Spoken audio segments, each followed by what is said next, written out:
काहे के बा कि अरे देहिया बही थर्मामीटर लगा हरे नाटी बोला लपका थर्मामीटर लगाइए कि लगाई दाना लगाई तना कि अरे लगा दी राजा जी अरे हमर कौन मीटर कि अरे घोसती पलक देवरा लागे बड़ी चिकन अरे लगावा दी राजा जी अरे घोसती पलक देवरा बाटे बड़ी चिकन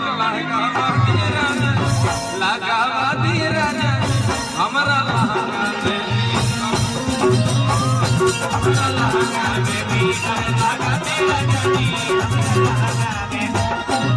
घोसती पलक देवरा लागे बड़ी चिकन लगावा दी राजा जी घोसती पलक देवरा बाटे बड़ी चिकन लगावा दी राजा जी हमारा लहंगा